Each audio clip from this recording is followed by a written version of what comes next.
the farm, Hannah meets Tommy and Lila, two shy but pitiful children. The house bears the mark of Daniel's late wife and the silent grief he carries. In its simple warmth, Hannah feels hope and a new path for a life overshadowed by loss and gossip. The words carried across the quiet main street of Willow Creek, Wyoming territory, late autumn of 1878. The air had a bite that morning, the kind that hinted snow would soon ride down from the mountains. Hannah Cole pulled her shawl tighter as she stepped into Carter's General and Apothecary, her boots clicking across the warped floorboards. She carried with her a neatly folded list of herbs and tonics needed for a woman out on the valley's edge, due to deliver any day and already suffering from fever. The shop smelled of dried roots, liniment, and bitter bark. Glass jars caught the dim light from the front window, and paper packets rustled as the shopkeeper sorted his shelves. Hannah moved with quiet purpose, her eyes scanning labels for willow bark and pennyroyal. But the silence never lasted long in a town like Willow Creek, where whispers traveled faster than a prairie wind. Two women near the shelves did not even bother to lower their voices. "Did you hear who just walked in?" one said, as if Hannah were deaf. The midwife, with no children, the other replied with a sharp little laugh. Hannah kept her hands steady, but her fingers tightened on the list. She had heard it all before, that she was a woman who helped bring children into the world, but could not keep her own. That her knowledge came from books and herbs, not from the sacred bond of motherhood. Their words cut, but she would not let them see it. The first woman raised her voice clearly for the room. If folks were wise, they'd keep their babies far from her hands. Heaven help any child she touches. The sting hit deep, but Hannah drew a slow breath, pretending to be absorbed in a jar of yarrow. She had learned to survive sharper pains. Fever had taken her husband 3 winters ago, and her child, her only child, had lived less than a week. That private grief had become public gossip, reshaped into a cruel judgment she wore like a scar. Before she could retreat from the counter, the back door banged open. Heavy boots struck the planks, each step sure and unhurried. A man filled the doorway, broad-shouldered hat, dusted with frost eyes the color of worn leather. Daniel McAllister, rancher, of the wide spread beyond Red Creek, carried himself with the quiet authority of someone accustomed to weathering storms. Hannah barely turned before another voice. This one male cut through the air like a splinter. A man near the stove smirked, his voice thick with mockery. "Well, now if it ain't the baby doctor who never had a baby, if you're so good at birthing them, why don't you try keeping one of your own alive first?" A couple of men chuckled into their whiskers. Hannah's gaze lifted calm but unflinching. "You're in my way, sir. Step aside." But before the heckler could answer, Daniel's voice cracked through the room, low but sharp as a whip. "That's enough." Silence fell. Every man in the shop knew Daniel's reputation. He didn't draw his gun often, but when he did, he never missed. His hand rested lightly on the butt of his Colt, not in threat, but in readiness. "She's brought more children into this world than any of you have sense to count," he said evenly. "If you've got a problem with her, you can take it outside and keep walking until you find someone fool enough to listen." The man by the stove muttered and shifted aside, suddenly interested in the floorboards. The shopkeeper coughed into his sleeve. The women by the shelves fell silent, their smirks shrinking under Daniel's steady gaze. Daniel tipped his hat toward Hannah, his voice softening. "Daniel McAllister. I run the spread out past Red Creek." "I know the place," Hannah replied, cautious. He laid several coins on the counter. "Add her supplies to my account." "That's not necessary," Hannah protested quietly. "It is," Daniel said, his voice firm but not unkind. "My boy's been coughing for days. My little girl needs more than I can give her alone. You'd be doing me a service, and I'd rather you be far from the mouths of fools like these." The weight in his tone gave her pause. She wanted to refuse, she always did when pity threatened to color someone's offer. But his eyes held no pity, only plain truth and a quiet urgency. She thought of her patient out in the valley then, of 2 motherless children waiting at his ranch. The scales tipped. "I'll come," she said finally. Daniel gathered the parcels into his arms and handed them to her. "Then, let's be gone, before someone starts flapping their tongue again." The wind outside caught the door, slamming it behind them. The creak of the sign overhead was the only sound. For the first time in weeks, the whispers that usually clung to Hannah seemed a little lighter, as though she'd stepped out from under a shadow. The ride out of town was quiet, save for the creak of saddle leather and the occasional whinny from Daniel's bay gelding. Hannah kept her eyes on the horizon, where grasslands rolled into cottonwoods tinged gold against a pale sky.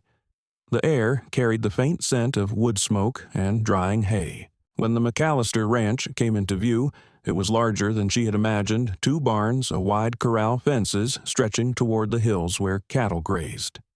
A weathered pine house sat at the center, its porch broad and sturdy like open arms against the fading light.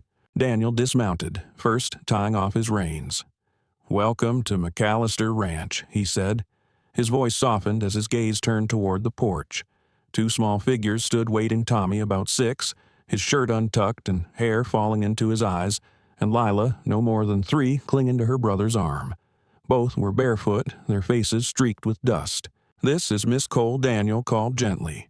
"She'll be staying with us for a while." Tommy's eyes narrowed, cautious measuring. Lila peeked out from behind him only when Hannah smiled and said softly, "Hello. I hear you two keep your papa very busy." Tommy's lips twitched, but he swallowed the smile. Lila buried her face again in her brother's side. Inside the house carried the mark of a man living alone, boots scattered by the door dishes stacked in the basin, a fire burning low. Daniel led her down the hall to a small but bright room. A folded quilt rested on the bed, and a clay jar of wildflowers glowed red and yellow in the lamplight. "My wife used to sit in that chair," Daniel said quietly, nodding toward the rocking chair in the corner. "Thought you might like it for evenings." Hannah turned to thank him, but he was already looking away, his jaw taut. That night, as she unpacked her worn medical kit, Hannah felt the house settle around her. She had planned to stay only a few days, just long enough to tend to the children. But the warmth of the fire, the sound of small feet padding across the floor, and the silent offering of a man still carrying grief. These things stirred something she hadn't felt in years. For Hannah Cole, the childless midwife scorned by a town's whispers, the road had just bent toward a life she hadn't dared to imagine. Hannah Cole rose before dawn her first morning on the McAllister Ranch. The air inside the small bedroom held the sharp edge of autumn, though a quilt kept the chill from her bones. She sat for a moment on the edge of the bed, listening. Beyond the window came the muted low of cattle and the rhythmic scrape of a shovel, Daniel already at chores. In the hall, a lighter sound echoed the patter of small feet and the whisper of children's voices. She drew her shawl around her shoulders and stepped quietly into the kitchen. Tommy was perched on a chair, much too tall for him, struggling to slice bread with a dull knife. Lila sat cross-legged on the floor, her hair tangled, clutching a doll made of old rags. They both froze at the sight of Hannah. "You're up early," she said gently. "I was hoping to surprise you with breakfast." Tommy's jaw tightened. "Papa usually makes it." "That?" So she reached for the knife, careful not to startle him. "Then, maybe I'll help your papa today, and you can help me." Fair trade. His eyes darted toward Lila before he gave a small nod. Together, they spread butter on the bread and set out tin cups for milk. By the time Daniel stepped in from the barn, dusting hay from his sleeves, the children were seated at the table and Hannah was pouring coffee. The look he gave her was brief, but full of something unspoken gratitude, perhaps, or relief. He did not dwell on it. Instead, he bowed his head for a quiet grace and joined his children in eating. The days that followed revealed much about life on the ranch. Without a woman's presence, the house bore a rough edge, boots left where they fell, shirts mended with uneven stitches, dust creeping into corners. Yet it also carried a warmth rooted in Daniel's steady effort and his children's resilience. Hannah did not force herself into their rhythm. She listened, she observed, and she stepped in only where her hands were needed. When Lila scraped her knee, chasing a stray chicken, Hannah cleaned the wound with steady hands, humming an old hymn until the child's sobs quieted. When Tommy struggled with his schoolwork at the kitchen table, she guided him patiently, praising his careful penmanship rather than scolding mistakes. In the evenings, she told stories by the fire, not fanciful tales, but memories of patients she had helped, of journeys through snow and prairie, of mothers who had leaned on her strength in their most vulnerable hours. Little by little, the children softened. Tommy no longer stiffened when she touched his shoulder. Lila, once shy, began climbing into her lap, uninvited, pressing her face into Hannah's shawl as though it carried safety. But for Hannah, those small victories carried a shadow. She could not help but remember the nights she had once sung lullabies to her own infant, a tiny child who had not lived long enough to take his first steps. She remembered her husband's hand gripping hers during his fever, his final words lost in delirium. Those wounds never fully healed. They simply scabbed over tender beneath the surface. Now, each smile from Tommy or gentle hug from Lila threatened to reopen them. One evening, as Hannah rocked Lila to sleep in the old wooden chair, Daniel lingered in the doorway. His frame filled the space, the lamplight catching the lines of wear on his face. She hasn't slept like that since. His voice caught, and he looked away. Since her mother passed. Hannah kept her gaze on the child in her arms, stroking the small curls against her cheek. Children know when love is near. That's what settles them. Daniel gave a small nod, the silence between them full of the weight of things unsaid. He turned back to the barn without another word, yet Hannah felt his presence linger even after he was gone. Life in Willow Creek, however, was not so easily softened. News traveled fast, and the sight of the childless midwife living under Daniel McAllister's roof was too ripe for tongues to ignore. At the general store, conversations hushed the moment Hannah entered. In the churchyard, polite smiles concealed sharp glances exchanged behind her back. At the saloon, rougher men laughed openly, claiming she was only after Daniel's land. Daniel ignored it all, but Hannah felt the weight of every eye, every whispered word. She carried herself with quiet dignity, refusing to give them the satisfaction of seeing her falter. Still, when she climbed into bed at night, her jaw ached from holding it tight all day. The hostility soon grew bolder. One night, while Hannah washed dishes in the dim kitchen, she caught the faint crunch of boots outside the window. Daniel, finishing chores in the barn, noticed too. He stepped into the yard, his hand resting near his holster. 3 men stood near the corral shadows cut against the moonlight. At their center was Elias Briggs, a broad man with a scar tracing from temple to jaw, known for doing dirty work where law came slow. "Well, now Briggs drawled, we just came to have a word with your guest." Daniel's voice was low but carried like steel. "She's sleeping, and I don't take kindly to men prowling my yard after dark." Briggs's grin showed no humor. "Best for her to leave before folks get more riled up. Ain't good for a man's reputation keeping company like that." Daniel stepped closer, his presence filling the night. "My reputation is mine to mind. Yours will be ruined if I catch you trespassing again. Now get." Silence stretched. The younger men shifted uneasily. Finally, Briggs spat into the dirt and turned away. Their boots crunched off into the darkness, leaving Daniel standing watch until the last sound faded. Inside, Hannah remained at the sink, her hands trembling only after she knew he could not see. She realized then that Daniel carried not only his children's burdens but hers as well. He had drawn a line in the dark, and for the first time since she had come to Willow Creek, Hannah felt the faint stirrings of safety. But safety was fragile in a town where whispers could kill as surely as bullets. And though she did not yet know it, the storm was only beginning to gather. The days shortened, the sun slipping faster behind the hills as winter edged closer. Life on the McAllister ranch carried on with its quiet rhythm chores and the barn lessons at the table meals by the fire. Hannah found herself slipping into the fabric of the household more easily than she expected. Yet every time she rode into town for supplies, the whispers clung to her like burrs on a skirt. At Carter's, general men leaned on the counter with knowing smirks. McAllister's got himself a live-in midwife now, one drawled. "Guess she's more interested in running a ranch than delivering babies," another replied, drawing a round of coarse laughter. Hannah kept her chin high, her voice steady as she ordered flour and lamp oil. But the sting lingered long after she left. On Sunday mornings, when Daniel brought the children to church, the pews behind them filled with murmurs. The pastor's wife gave Hannah a polite smile, but her eyes slid to her neighbor, followed by the faintest shake of her head. No words needed to be spoken, the message was clear. To them, she was a woman without place, clinging to a family that was not hers. The cruelest talk came from the saloon. Hannah never stepped foot inside, but Daniel heard the remarks whispered over whiskey and cards. "She's only after his land," one ranch hand said. A woman like that don't stay out there for free." Another chuckled, adding, "Wouldn't surprise me if she thinks she'll take the widow's place." Daniel heard, and each time his jaw tightened, though he chose silence over fists. But silence could not stop the tide of gossip. It grew like a prairie fire fueled by envy, ignorance, and the simple pleasure some men took in tearing down what they did not understand. Then came the night when gossip turned to threat. Snow had not yet fallen, but the wind carried a bitter edge. Daniel was in the barn finishing chores when he caught the crunch of boots on frozen dirt where no boots should be. He slipped off his gloves and stepped into the open. 4 men emerged from the shadows. At their center stood Elias Briggs, his scar glinting in the lamplight.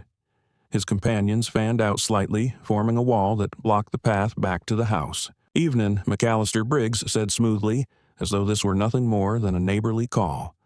"We're here for a word with your guest." Daniel's voice was calm but hard. "She's resting, and I don't recall inviting you onto my land." Briggs's grin widened, though it never touched his eyes. "Best she pack up and leave before folks get more riled up. Ain't good for a man's reputation keeping company with a woman like that." Daniel took a deliberate step closer. The lamplight caught the steel in his gaze, the tension coiled in his frame. "My reputation's mine to manage. Yours, however." He nodded toward the corral, where the wind swung a gate just wide enough to reveal a coil of rawhide rope left hanging carelessly. "You've been sloppy tonight." One of the younger men shifted uneasily. Briggs's smirk faltered just slightly. "You came to scare her," Daniel continued, his voice quiet but sharp enough to cut. "But I reckon you'd rather I not ride into town tomorrow and show the sheriff the tracks leading from my barn to the bunkhouse where you're staying." Silence stretched. The cold seemed to press deeper into the skin. Finally, Briggs spat into the dirt. "Come on, boys," he muttered. They turned boots, crunching until the sound faded into the night. Daniel watched them go, then walked the perimeter of the house, checking shutters, bolting doors, making certain the children slept undisturbed.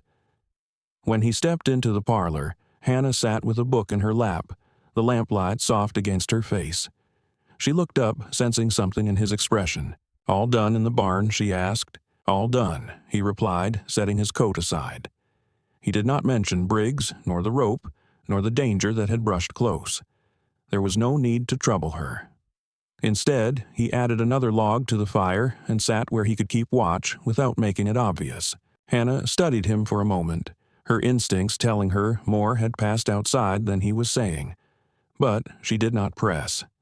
She had learned that some men bore their burdens quietly, not out of pride, but out of love. In the days that followed, word reached Daniel of something more troubling. He overheard ranch hands in the saloon whispering that Briggs had been paid to frighten Hannah off the ranch. The name behind the scheme surfaced quickly: Charles Whitfield, the wealthiest landowner in the valley. Whitfield wanted his daughter Clara married into Daniel's spread. To him, Hannah was an obstacle, a stain on propriety. Daniel did not speak of it to Hannah. Instead, he went straight to Sheriff Dawson, laying out a plan to catch Briggs in the open to expose the scheme in front of the whole town. When the morning came, Hannah rode into Willow Creek unaware she was the bait. The boardwalk creaked beneath her boots as she walked toward the apothecary. Daniel watched from the blacksmith's doorway, his eyes never leaving her. Sheriff Dawson leaned casually against his office post, hand resting near his badge. Briggs appeared at the far end of the street, flanked by 2 men. His coat swung as he walked, his hand brushing his revolver. Passers-by shuffled out of the way, sensing trouble. "Hey, Midwife Briggs," called his voice, carrying in the cold air. Hannah froze, turning slightly. "Some folks think you need a reminder to leave before worse comes along." His hand dropped to his gun. The street went still. Daniel moved.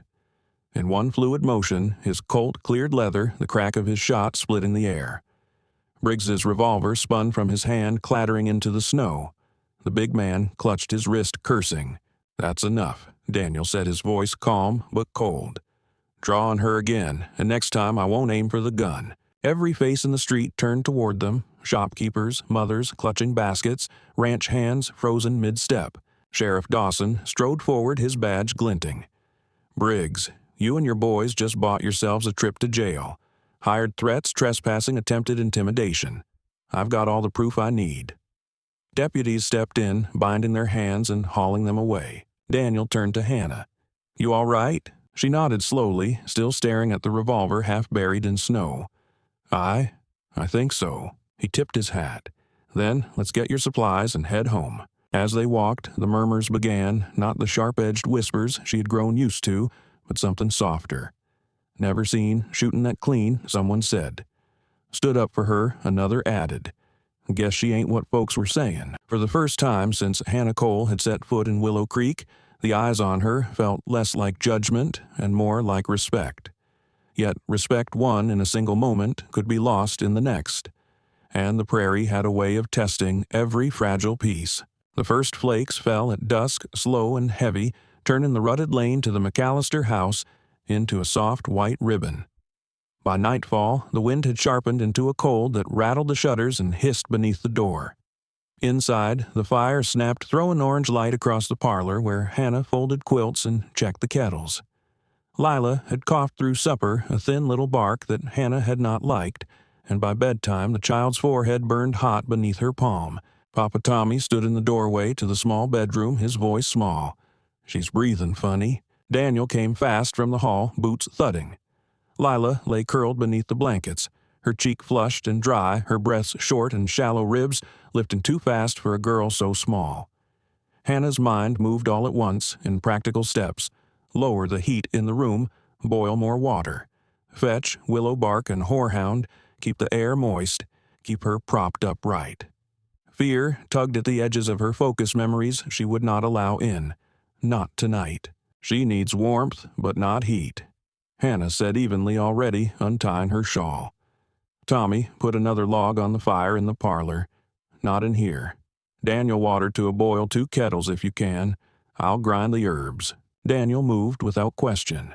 The house became a machine of care water, ladled into basins, cloths wrung and laid cool across Lila's neck and chest, steam drifting from mugs on the bedside table. Hannah mixed a syrup honey thinned with hot water, and a whisper of horehound coaxing tiny sips past Lila's lips between coughing fits. When the child's breaths grew too shallow, Hannah lifted her against her shoulder, one hand broad across the small back, rubbing in slow, patient circles to draw the tightness loose. "Stay with me, little bird," she murmured, more rhythm than meaning. "Keep breathing, that's all. In and out." Daniel returned with fresh water and stood helpless for a moment at the foot of the bed, the big hands that could rope a steer and mend a fence line seeming useless against the fever burning his daughter. "Tell me what to do," he said hoarsely. "Keep the basins cool," Hannah answered. "Change the cloth when it warms, and talk to her. She knows your voice." So he did. He told Lila about the spring calves not yet born, about the mare due to foal in March, about the creek that would run fast once the ice broke. He talked in a low murmur, as if each story could carry the next breath across the cold night. Hours stretched like taut wire. Wind battered the south wall and snow climbed the porch steps. Tommy drifted in and out with armfuls of wood, a solemn soldier on quiet orders, until Hannah guided him back to the pallet she'd made by the parlor hearth. "You keep the fire honest," she whispered, brushing his hair back. "That's your job." Close to midnight, the fever surged. Lila's skin burned beneath Hannah's hand. Her breathing turned quick and ragged, and a small frightened sound escaped her throat. The memory Hannah kept locked away of a winter bed, a smaller child, the awful stillness that had followed crept to the edge of her mind. She forced it back, steadying her hands. "Cool cloth," she said. "Fresh water. Now." Daniel moved like a man in a storm, fast and precise passing cloths, refilling basins, his jaw set tight. When Hannah felt the small ribs stutter beneath her palm, she shifted tactics, propping Lila upright with pillows turning her slightly to ease the strain on her lungs. Steam rose from a bowl set near the bedside. She dipped a corner of a cloth, wrung it, and laid it carefully where the breath fought its way in. The room filled with the bitterness of willow, the sweetness of honey, the faint medicinal edge of horehound and thyme. Time itself narrowed to the sound of a child fighting for air. "Can you hear me?" Lila Daniels' voice shook once and steadied. "Papa's right here. I've got you." Lila's fingers, small and hot, found Hannah's wrist and clung. Hannah leaned close so the child could feel her breath could match its pace. In and out. in and out. Long minutes trickled by like early thaw along a fence post. Near 3 in the morning, a shiver passed through the little body, a subtle change only a watchful hand could catch. The heat beneath Hannah's palm broke to damp warmth. The frantic rise and fall of Lila's chest slowed, deepened, found a rhythm. The rasp softened. Hannah let a long breath leave her own lungs, one she had not known she held. "She's turning," Hannah whispered. "The fever's breaking." Daniel sank into the chair as if a rope had been cut, elbows on his knees, hands locked together. "You sure?" he asked, not daring hope. Hannah checked again, the cool at Lila's temple, the calm under her hand, the breath that was no longer a fight, but a steady taking in of the world. "I'm sure. She's out of the worst." He bowed his head in grateful silence. When he looked up, his eyes shone in the lamplight, red-rimmed and raw. "Hannah," he said, the single word freighted with what he could not articulate. "Thank you." She brushed a damp curl back from Lila's forehead. "She's a strong little thing," Hannah said softly. Then, after a moment, truth found its way through her own careful composure.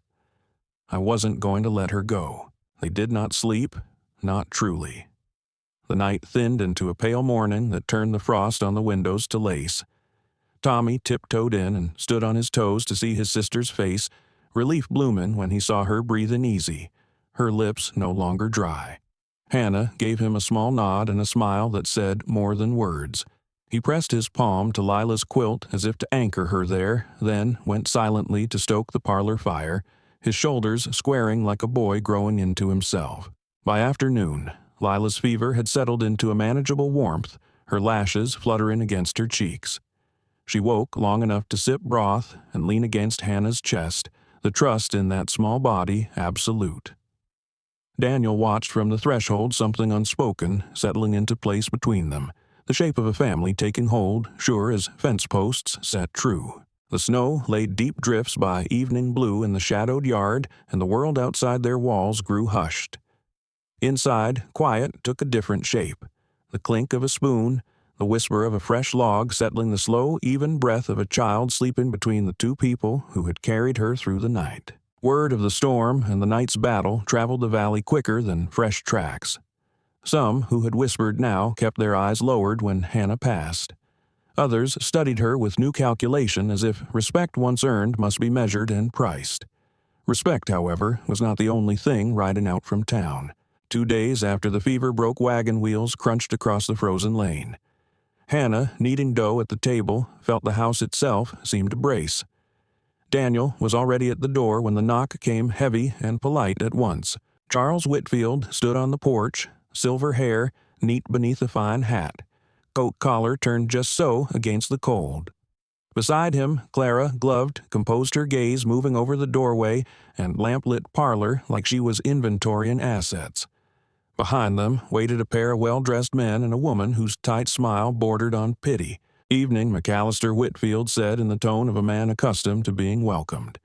"We thought we might call." Daniel neither stepped aside nor offered his hand. "State your business." Whitfield's smile broadened, practiced, and smooth. "We hear you've taken in assistance."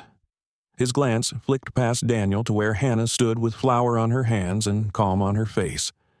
"While I'm sure Miss Cole means well, there are those who believe a more fitting arrangement would benefit your household. My daughter," he indicated Clara with an elegant tilt of his wrist, "is prepared to manage a home of this size, look after your children, and bring proper order. It would spare you no end of trouble." "Trouble," Daniel repeated, voice flat. "Whispered talk, Mr. McAllister." Clara added, her smile restrained. "Children need stability. Appearances matter." Hannah did not move. She could feel her own heart steady the same way it had steadied in the worst hour of the night. If the valley had another test to offer, she would meet it standing. Daniel stepped onto the porch and pulled the door close behind him, meeting Whitfield's eyes squarely. The cold crept in around them, stinging noses and ears, but his voice carried warm and sure. "The only trouble I see," he said, "is a man riding to my door to tell me who belongs in my home." He glanced past Whitfield to the wagons, to the men who'd come to witness a foregone conclusion, then back again. "You paid a bully to frighten a woman. He's cooling his heels in the jail. That's the measure of your concern." Whitfield's charm slipped a fraction. "You're being uncharitable, Daniel. I'm thinking of your children." "I am too," Daniel said. "And I'm telling you plain, they have what they need. They have safety. They have warmth. They have a woman whose hands held my daughter through a night you would not have endured." Clara's eyes narrowed. "You would call a midwife their mother." Daniel's answer was simple and final. "I would call Hannah Cole part of my family." The wind tugged at Whitfield's coat hem, setting it twitching like a nervous truth. No one spoke. Then Whitfield gave a brittle nod, turned on his heel, and climbed back into his wagon. Clara followed chin high, but gaze averted. The wheels groaned into motion, cutting fresh tracks in the clean snow down the lane. Daniel stood on the porch until the wagons were small, until the quiet returned. When he stepped inside, Hannah had not moved from the table. Tommy peered in from the hall, eyes bright. Lila slept on the settee, one hand curled toward Hannah as if certain of where she belonged. "Was that settled?" Hannah asked softly. "It was," Daniel said, closing the door against the cold. "And it will be again if it needs to be." He set his hat on the peg, and for a moment their shared silence was more binding than any vow.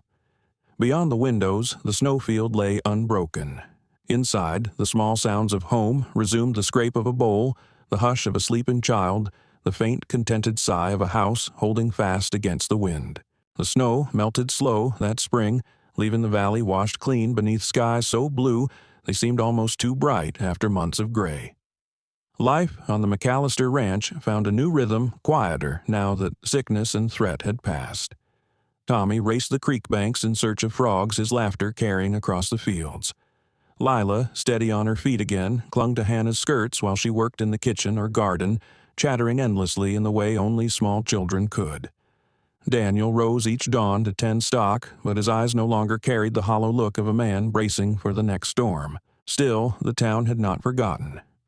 Whisperers did not tire easily, and while their voices had softened, they still stirred beneath the surface like a restless wind. The truest test came not on the ranch, but in the heart of Willow Creek itself. It was the night of the Harvest Festival, the one evening when every man, woman, and child crowded the main street under swinging lanterns and banners of autumn leaves. Fiddles sang from the bandstand, the church choir lifted hymns into the cold air, and merchants sold cider, steaming from tin cups. Hannah had not expected to go. She had grown used to standing apart.